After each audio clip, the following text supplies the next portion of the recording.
جاتے جاتے بھی اپنی امت کو نمازوں کا تحفہ دے گئے، نمازوں کی ہدایت فرما گئے اور بتا گئے کہ صرف رمضان کے نمازی نہ بننا، کہ رمضان المبارک میں آ گئے اور باقی سال سارا چھٹی کر لی۔ الصلاۃ وما ملکت ایمانکم، کہ نماز نہیں چھوڑنی، نماز نہیں چھوڑنی۔ کبھی کبھی اس کو تکرار کر لیا کریں، یاد کر لیا کریں، کہہ لیا کریں کہ حضور نے یہ ہمارے لیے پیغام بھیجا تھا آخری وقت میں۔ اپنے آپ کو سنتے تو بہت ہیں، لیکن اپنے آپ سے بھی کہہ لیا کرو کبھی کبھی کہ بھائی تیرے لیے حضور کا جو آخری تحفہ ہے نا، وہ آخری ہدایت جو آپ نے جاری فرمائی ہے، دو باتوں کی تھی، الصلاۃ وما ملکت ایمانکم، کہ نماز نہیں چھوڑنی اور اپنے سے نچلے درجے کے مسلمانوں پہ رحم کرنا ہے۔ اپنے جو زیر دست ہیں، اپنے جو ملازمین ہیں، اپنے پاس جو کام کرنے والے ہیں، اپنے ساتھ جو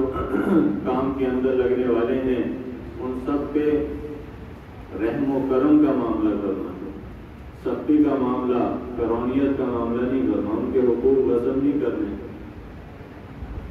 تو اس لیے اپنے آپ سے بھی کہنا چاہیے اور اس کو یاد بھی کرنا چاہیے، اس کے بغیر استحضار نہیں رہتا۔ تو محترم عزیزوں، یہ جو گھڑیاں ہیں، یہ آخری گھڑیاں اللہ نے اسی لیے دی ہیں تاکہ بڑی بڑی نیتیں کی جائیں، بڑے بڑے عزم کیے جائیں۔ اگرچہ زندگی ہو نہ ہو، لیکن عزم ہمارے پختہ ہونا چاہیے، عزم ہمارے پختہ ہونے چاہیے۔ زندگی وفا کرے نہ کرے، بہت سارے لوگ تھے جو پچھلے رمضان میں ہم نے دیکھا کہ ہمارے ساتھ تھے، اس دفعہ وہ نہیں ہیں، اور آئندہ پیش آمدہ رمضان میں پتہ نہیں کون کون نہیں ہوگا، ہمیں اپنا نہیں پتا کہ ہم ہوں گے نہیں ہوں گے۔ تو اللہ نے جو یہ گھڑیاں دی ہیں تو ان کی قدر کر لیں۔ یہ آخری گھڑیاں اللہ نے پھر دے دی، کچھ عطا کر دی، اور ان کے کمانے کا آسان طریقہ یہ ہے کہ آدمی ہر طرف سے ہٹ کٹ کے اللہ کی طرف متوجہ ہو جائے۔ بس جیسے ابراہیم علیہ السلام نے کہا تھا نا، ابراہیم علیہ السلام نے کہا انی وجہت وجہی للذی فطر السماوات والارض، کہ میں نے ہر طرف سے اپنے رخ کو پھیر لیا، ہر طرف سے اپنے چہرے کو پھیر لیا اور صرف ایک اللہ کی طرف کر دیا۔ بس وہی ملجا و مأوا، وہی میرا آسرا و سہارا، وہی میرے لیے کافی و شافی، وہی میرا رب، میرا پالن ہار۔ میں نے ہر طرف سے اپنے چہرے کو پھیرا ہے اور صرف ایک اللہ کی طرف رخ اختیار کیا، ایک اللہ کی طرف کیا۔ یہ جذبہ ہونا چاہیے آدمی کا۔ صحابہ کو حضور نے عفیف بنایا تھا، پاک باز بنایا تھا، ان کو شرم آتی تھی اس بات سے کہ اپنی ذاتی ضروریات کے لیے کسی کے سامنے ہاتھ پھیلائیں، اپنی زندگی کی محتاجیاں دور کرنے کے لیے کسی کے کندھے کا سہارا تلاش کریں، اپنے زندگی کے غموں کو کہنے کے لیے کسی کے سامنے اپنے آنسو بہانے کے لیے کسی کا وقت لینے کی فرصت ان کے پاس موجود نہیں تھی کہ بھئی کچھ فرصت کا وقت نکالو کہ بات کرنی ہے، اور ٹکڑے اپنے زندگی کے کہہ کے آنسو بہانے شروع کر دیے۔ ٹھیک ہے کہ انسان ہی ہوتا ہے، کوئی پتھر تو نہیں ہوتا،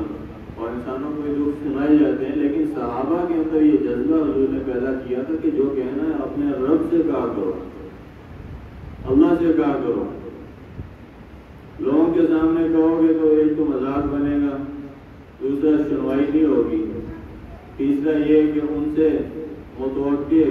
رد عمل نہ ملا تو مایوسی آ جائے گا۔ اور یہی ایمان کی چھری ہے، ایمان کی چھری یہی چیز ہے کہ دل کا سوال، کہ ایمان کو یوں ذبح کرتا ہے کہ جیسے کند چھری جڑی ہوتی ہے، اس سے بکرے کو ذبح کیا جاتا ہے تو کیا حالت ہوتی ہے۔ تو یہ چیز پھر ایک صحابی کہتے ہیں حضور صلی اللہ علیہ وسلم نے بیعت کی صحابہ سے، یا وہ بھی بیعت کرو میرے ہاتھ پہ۔ ایک مجلس میں ہم شریک تھے تو صحابہ آ گئے، تو کس چیز پہ بیعت کریں، کس چیز پہ بیعت کریں؟ تو کہا کہ اللہ کے سوا کسی سے نہیں مانگو گے، اللہ کے سوا کسی سے نہیں مانگو گے، اس بات پہ میری بیعت کرو۔ پھر ایک صحابی کہتے ہیں کہ ایک مجلس میں آپ نے صحابہ سے فرمایا کہ جو مانگنا ہے اللہ سے مانگو، جو مانگنا ہے اللہ سے مانگو۔ اچھا، ان روایات کا یہ بھی مفہوم نہیں ہے کہ آدمی کسی دینی ضرورت کا اظہار نہیں کر سکتا، ذاتی ضرورت کا اظہار نہ کرے، ذاتی ضرورت کا اظہار نہ کرے۔ لیکن یہ 2 دن پہلے میں پڑھا تھا، حضرت سید حسین احمد مدنی رحمہ اللہ علیہ دارالعلوم دیوبند کے صدر مدرس محتمم جمعیت علماء ہند کے سربراہ، اور 18 سال ان کو اعزاز حاصل ہوا، روضہ پاک پہ بیٹھ کے حضور کی حدیث پڑھائی۔ عرب و عجم کے شیخ تھے، ان کا لقب ہے شیخ العرب والعجم۔ آج کل ہر علامہ چھوٹا موٹا اپنے ساتھ لگایا پھرتا، یہ ان کا لقب تھا۔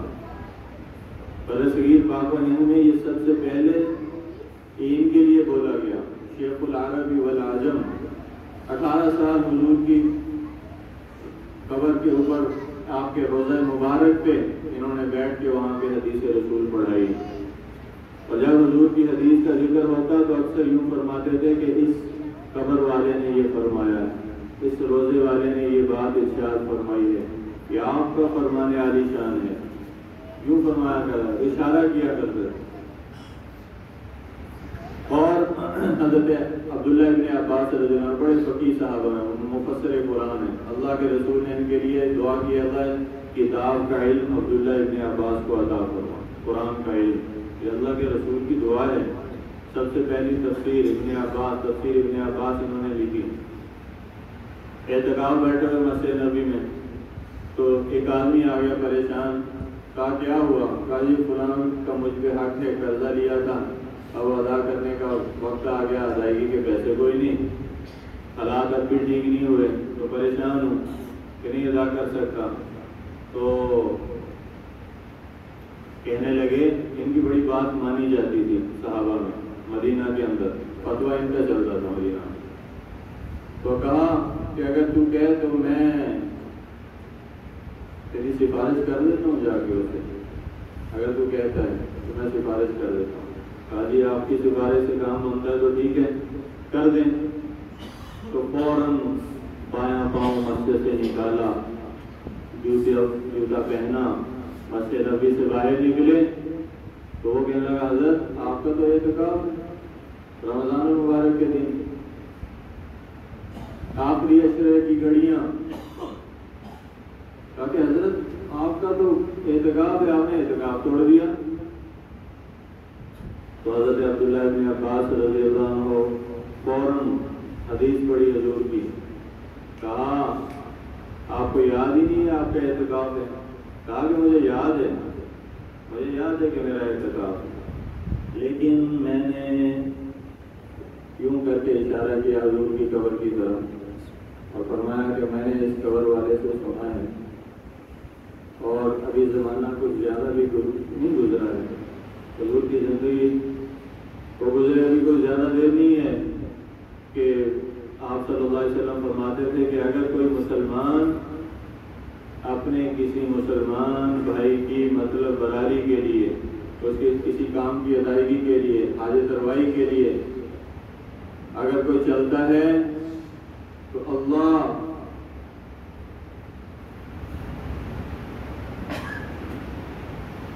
تین خندقیں جہنم سے اس کے لیے آڑ کر دیتے ہیں، اور ایک خندق کا فاصلہ زمین و آسمان کی 500 سال کی مسافت کے برابر۔ جو اپنے کسی بھائی کی مطلب براری کے لیے چلے، حاجت روائی کے لیے چلے، اور یہ 3 خندقیں آڑ بن جاتی ہیں اس کے لیے، تو میں بھولا نہیں ہوں اور زمانہ بھی کچھ زیادہ نہیں گزرا ہے، تو میں تیری سفارش کرتا ہوں، آجا میرے ساتھ، اس کو لے کے چل پڑے۔ تو حضرت حسین احمد مدنی رحمہ اللہ علیہ جب مدینہ منورہ گئے تو بڑے فاقوں کی زندگی تھی۔ ان کے پاس پڑھنے والے شاگرد مدینہ کے روضہ میں شمار ہونے والے عالم، وہ کہتے ہیں کہ ہمیں پڑھانے کے لیے آتے رہے۔ پہلے تو میرے والد صاحب نے کہا کہ آپ کی تنخواہ مقرر کر دیتے ہیں، آپ آگے ٹیوشن پڑھا دیا کریں، بچے کو کتابیں پڑھا دیا کریں حدیث کی، تو اس پہ انہوں نے انکار کر دیا۔ پھر ہم نے اصرار کرتے رہے، وہ انکار کرتے رہے، پھر فرمانے لگے کہ اچھا ویسے آ جایا کریں، پیسے کی بات نہیں ہے، حضور کی حدیث پڑھاؤں گا اور فی سبیل اللہ پڑھاؤں گا۔ اللہ کے لیے پڑھاؤں گا. یہ وہ لوگ ہیں جن کا نور کل عالم میں پہنچا ہے اور شخصیت اتنی طاقتور توانا. جمعیت علماء ہند کے پورے ہند کے علماء کے سردار اور ایک سکھ کے ساتھ سفر کر رہے ہیں. وہ بیت الخلا گیا ٹرین کے اندر تو دروازہ کھولا اور فوراً واپس. تو حضرت نے بھانپ لیا تو وہ آگے اپنی سیٹ پہ ناگواری سے بیٹھا تو حضرت اس کے وہاں اندر تشریف لے گئے. وہاں جا کے دیکھا تو پخانہ پڑا ہوا, گندگی نجاست پڑی گئی. تو اس کو صفائی کر دی ساری. صفائی کرنے کے بعد دوبارہ اس ہندو کے پاس آئے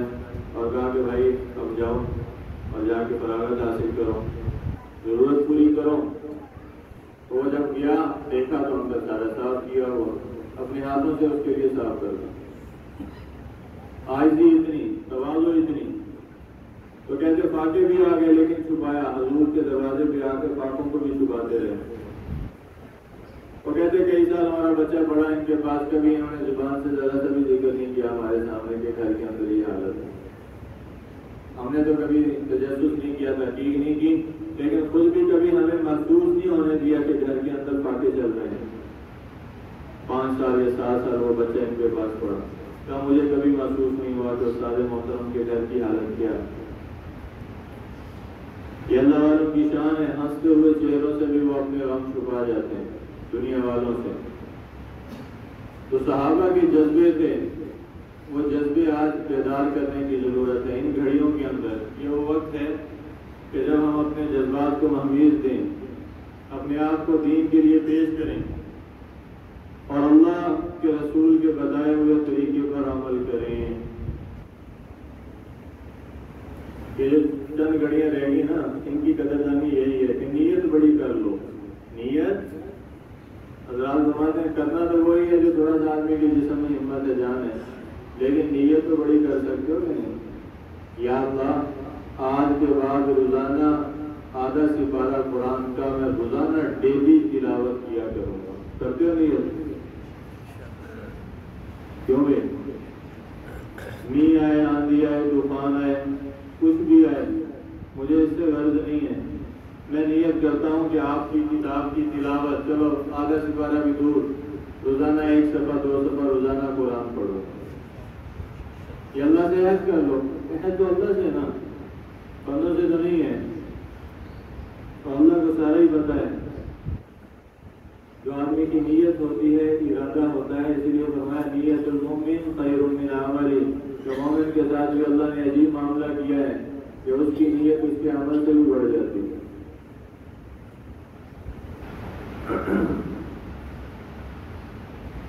موسیٰ علیہ السلام کے دور میں قحط پڑا ہوا ایک جگہ سے گزر ہوا ایک نیک آدمی کا. تو اس نے دیکھا کہ قحط پڑا ہوا ہے, کھانے کے لیے علاقے میں کوئی چیز نہیں, اور مٹی کا بڑا سارا ایک وہ پڑی تھی, ایک ڈھیری پڑی تھی, پہاڑی سی تھی مٹی کی. تو اس نے کہا کہ یا اللہ میرے پاس تو ہے کچھ نہیں, میرے پاس تو کچھ نہیں ہے, لیکن اگر یہ اس کے بقدر میرے پاس غلہ ہوتا نا تو میں تیرے ان محتاج بندوں کے اندر تقسیم کر دیتا. میرے پاس ہے کچھ نہیں. تو میں نے اس نے نیت کی کہ نیت کی اچھائی تو ذات ہوتی ہے. تو نبی میں اللہ نے وحی کی. حضور صلی اللہ علیہ وسلم فرماتے ہیں کہ شریعت کے جو نبی تھے ان پہ اللہ نے وحی کی کہ میرا یہ بندہ جا رہا ہے, اس کو فوراً بتا دیں کہ اللہ نے تیرا اتنا صدقہ کرنے کا اجر تیرے نامہ اعمال میں لکھ دیا. نیت کی ہے, اچھی نیت, اگر ہوتا تو دے بھی دیتا. نیت پہ, اخلاص پہ فیصلہ, درد پہ, تڑپ پہ فیصلہ. یہ نہیں ہے بڑے عمل اللہ کو چاہیے. اللہ دیکھتے ہیں اخلاص کو. اخلاص حضرت شیخ نے لکھا ہے اخلاص ایسے نہیں ملتا. یہ اخلاص, یہ درد دل اللہ والوں کی جوتیاں سیدھی کرنے سے ملتا ہے. یہ ان کی زیر اثر, زیر سایہ, زیر تربیت رہنے سے ملتا ہے. ہمیں نہیں مل جاتا ہر ایک. حضرت مجذوب رحمہ اللہ علیہ حضرت تھانوی کے بڑے خلافہ میں وہ فرماتے تھے کہ میری میں مفت کی نہیں ہے، لوگ آ کے پوچھتے ہیں حضرت جی ذکر دے دو، ذکر بتا دو۔ فرمایا کہ میں نے بڑے پاپڑ بھیجے ہیں حضرت کے پاس، بڑے مجاہدے اختیار کیے ہیں، بڑے جو آپ کے سمندر عبور کیے ہیں، تب یہ دولتیں حاصل ہوئی ہیں، تزکیہ کی، پاکیزگی کی، صحیح نیت کی، اخلاص کی۔ تو ہم نیت کر سکتے ہیں، نیت پہ اللہ دیتے ہیں، عمل کی طوالت کو نہیں دیکھتے، عمل کے اخلاص کو دیکھتے ہیں۔ ان اللہ لا ينظر الى صورکم واموالکم، کہ حضور کا ارشاد ہے کہ اللہ تمہارے مالوں کو بھی نہیں دیکھتے، تمہارے چہروں کو بھی نہیں دیکھتے۔ تم اپنے چہرے کو 10 دفعہ دیکھو گے شیشے میں، ایسا ہے ایسا ہے، ہر پوز سے، ادھر سے ادھر سے، اور حضور کہتے ہیں اللہ کی نظر تمہارے چہروں پہ نہیں ہے، اللہ کی نظر تمہارے مالوں پہ نہیں ہے جو بینکوں میں پڑے۔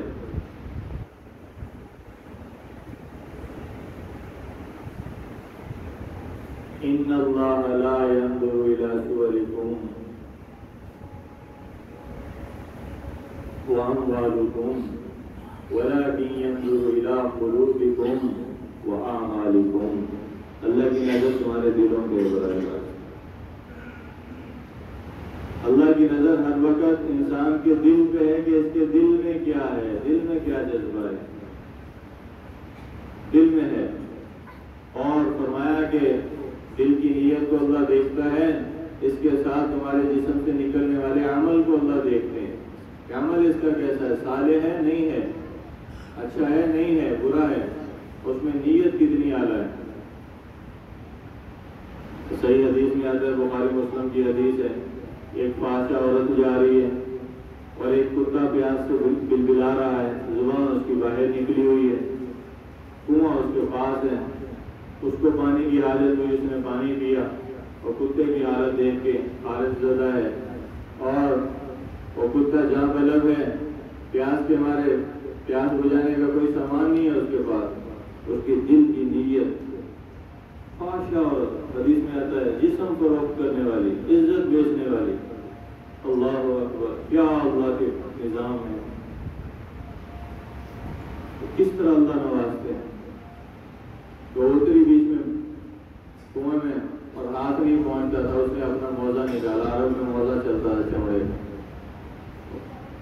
پاؤں میں پہن لیا کرتے سفر کے لیے، تو یوں کر کے وہ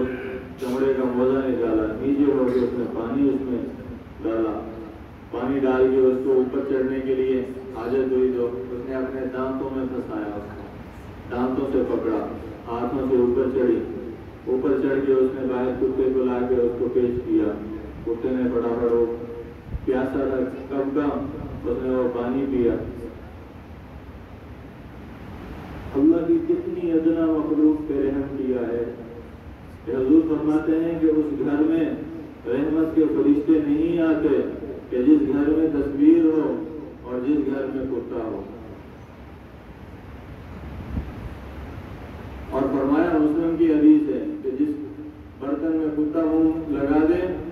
اس کو 7 مرتبہ دھو اور مٹی سے اس کو پاک کر رکھی جائے۔ جس کا لعاب نجس اور جس کا رکھنا شوقیہ پالنا اللہ کی رحمت سے دوری کا سبب، اور اس کو وہ پانی پیش کر رہی ہے فاحشہ عورت، اور اس نے پانی پیا، آسمان کی طرف دیکھا، اور حضور فرماتے ہیں کہ اللہ کو اس کا عمل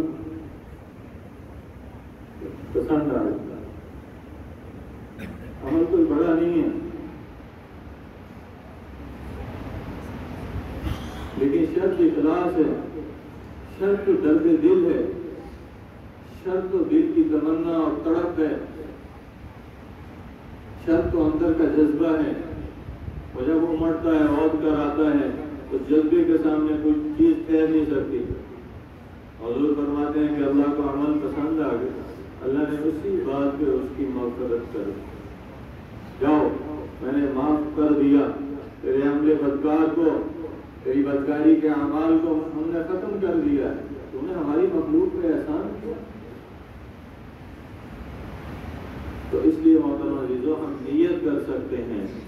ہم نیت بڑی کریں، جاتی گھڑیوں میں نیت تو کر سکتے ہیں، کچھ نہیں کر سکتے، نیت تو کر سکتے ہیں۔ قرآن روزانہ پڑھیں گے، سمجھ کے پڑھیں گے، اس کے ترجمے کو پڑھیں گے، آج تک نہیں پڑھا اللہ معاف کر دے، آئندہ کے لیے میں نیت کرتا ہوں، رمضان تو چل جا رہا ہے، تیرا مہینہ آیا میں نے کچھ نہیں کیا، جا رہا ہے، نیت کرتا ہوں کہ اے اللہ تیرے کتاب سے، تیری کتاب سے، بخاری کی حدیث ہے، عمر رضی اللہ عنہ راوی ہیں، اسی کتاب کی وجہ سے اللہ قوموں کو عزتیں دیتے ہیں اور اسی کی وجہ سے اللہ پس کو ذلیل کر دیتے ہیں۔ یہ ہے معیار، میزان،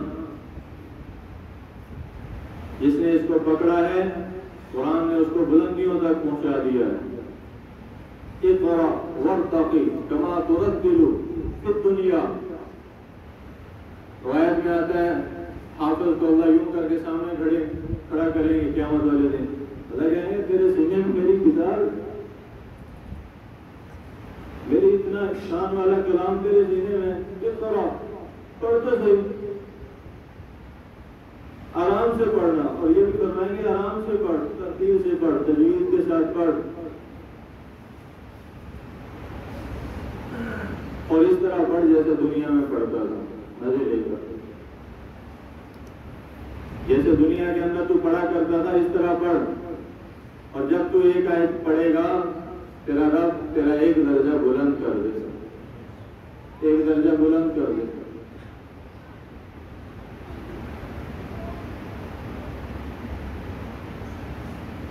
اور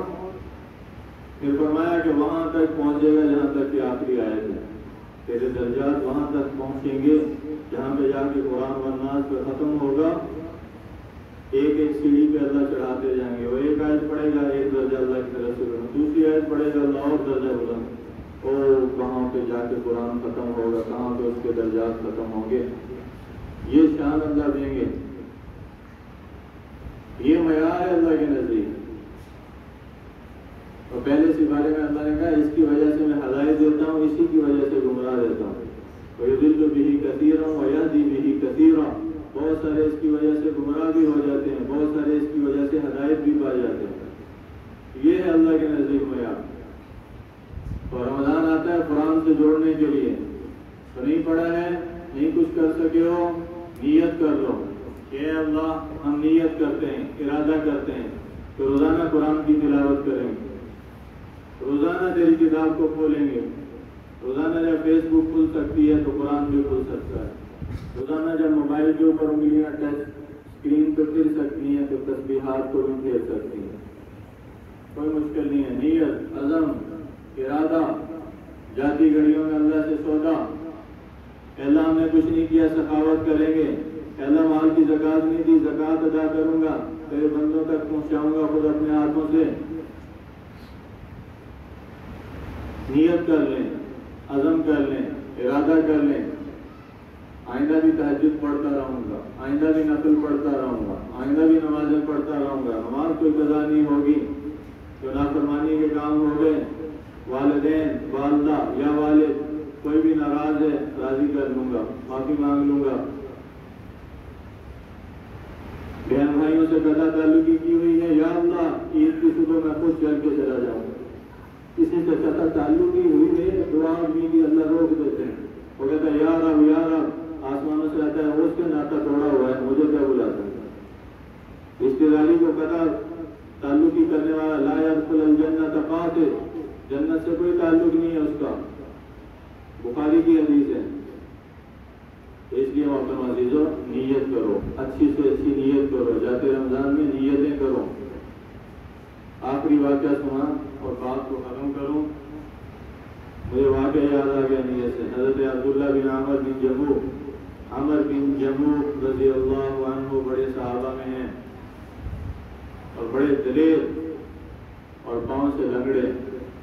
اور احد کے میدان کے لیے جب لشکر میں جانے کی باری آئی تو اپنے بچوں کو بھیجا اور خود بھی تیار ہو گئے، تو لنگڑے تھے، معذور تھے، تو بیوی جو عورتوں کے بھی جذبات تھے، انہوں نے کہا کہیں رہ نہ جائے، حضور نے تو معذوروں کو منع کیا ہے، بچے کہنے لگے معذوروں کو منع کیا، معذور نہیں جا سکتے جہاد سے، تو بیوی نے جب دیکھا نا کہ نیت بدل رہی ہے تو بیوی نے کہا کہ میں تو پہلے ہی دیکھ رہی ہوں کہ یہ جان بچا کے پیچھے بیٹھنے کی کوشش میں، تو اس پہ اٹھے قسم کھا لی، اللہم لا تردنی الی اہلی، آسمان کی طرف دیکھا، دعا مانگی، اے اللہ کیسے نکل رہا ہوں، خاندان کو چھوڑ رہا ہوں، دوبارہ لوٹا کے یہاں ان کے درمیان مجھے نہ لے کے آنا، تیرے لیے جا رہا ہوں، بزدلی کی وجہ سے نہیں، کم قیمتی کی وجہ سے نہیں، میں تو اپنی معذوری کی وجہ سے، عذر کی وجہ سے اور حضور کی اجازت کی وجہ سے ایک آتی ہے نا آدمی کہ رہ جاؤں، لیکن یہ نہیں کہا کہ میرے دل میں، کہا کہ یاد جاؤں گا، اور جا کے حضور کے سامنے پیش ہو گئے، لنگڑے تھے، تو حضور نے کہا کہ بھائی معذوروں کو اجازت ہے، تمہارے نہ جانے میں کیا حرج ہے؟ تو انہوں نے کہا نہیں میں جاؤں گا، میرے بچے بھی جائیں گے، اور بھی لشکر کے اندر چلے گئے اور جا کے عہد کے میدان میں شہید ہو گئے۔ بعد میں جب عہد کے میدان کے شہداء کو اکٹھا کیا گیا،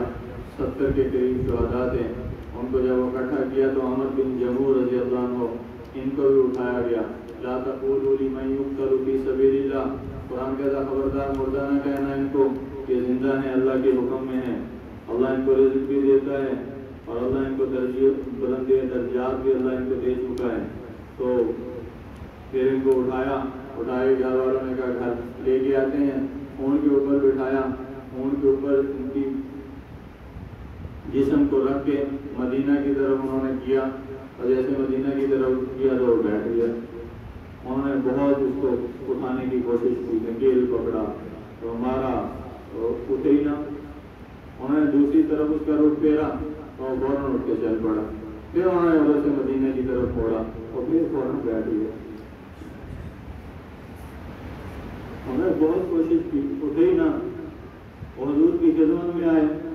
آگے عرض کی یا رسول اللہ عمر بن جموع کو مدینہ لے جا کے دفن کرنا ہے، لیکن جب ادھر کو موڑتے ہیں اونٹ بیٹھ جاتا ہے، سواری چلتی نہیں ہے، دوسری سمتوں میں چل پڑتی ہے۔ حضور نے پوچھا اس نے کچھ کہا بھی تھا؟ اس نے جاتے ہوئے اللہ سے دعا کی تھی، اللہم لا تردنی الی اہلی، اے اللہ میرے اہل و عیال میں مجھے واپس لے کر مت، مجھے اپنے گھر کا راستہ نہیں چاہیے۔ حضور نے فرمایا کہ بس اسی لیے اونٹ کو یہ حکم ہے کہ وہ مدینہ کا رخ اختیار نہیں کرنا، اس کو ادھر ہی دفن کر۔ تو اس لیے محترم عزیزوں، صحابہ کے جذبات تھے، نیتیں تھیں، ارادے تھے۔ حضرت ابو ایوب انصاری رضی اللہ عنہ استنبول کے باہر لشکر پہنچ گیا اور فاصلے پہ تھا تو آخری وقت آ گیا، تو لشکر یہ وہ ہیں جنہوں نے حضور کی میزبانی کی ہے، مدینہ ساری دنیا جاتی ہے، سب سے پہلے جب حضور وہاں پہ گئے ہیں تو ابو ایوب انصاری رضی اللہ عنہ کے گھر میں جا کے ٹھہرے، میزبان رسول ہیں۔ انتقال کا وقت آ گیا، لشکر نے کہا کہ آپ کو یہاں پہ دفن کرنے کا، یہاں پہ نہ کرنا، استنبول کی فصیل تک پہنچنا، اس شہر تک پہنچنا، میں مر بھی جاؤں تو میری میت کو بھی لے کے وہاں پہ پہنچا دوں، یہاں پہ دفن نہیں کرنا۔ آج بھی جاؤ، اللہ آپ کو استنبول لے کر جائیں ترکی، تو استنبول کی جامع مسجد کے ساتھ ان کی قبر ہے، مزار ہے ان کا، تو کہا کہ میری میت کو بھی لے جانا اور وہاں پہ جا کے جب شہر کی فصیل آ جائے وہاں پہ دفن کر۔ کل اللہ کے دربار کی پیشی ہوگی، اللہ پوچھیں گے کیا لایا ہے، میں کہوں گا یا اللہ زندگی تو زندگی تھی، تیری امانت تھی، وہ جب تیرے پاس چلی گئی تو میری لاش نے بھی تیرے راستے میں سفر کیا تھا، میری لاش بھی تیرے راستے میں نکلی تھی۔ اور قرآن نے کہا کہ ہلکے ہو یا بوجھل اللہ کے راستے میں نکلو، یہ ساتھ آیت پڑھی کہ اے اللہ یہ تیرے لیے لے کر آیا ہوں، نیتیں تھی صحابہ، اسی لیے پہاڑوں نے راستے دیے ہیں، دریاؤں نے راستے دیے ہیں، سمندروں نے راستے دیے ہیں،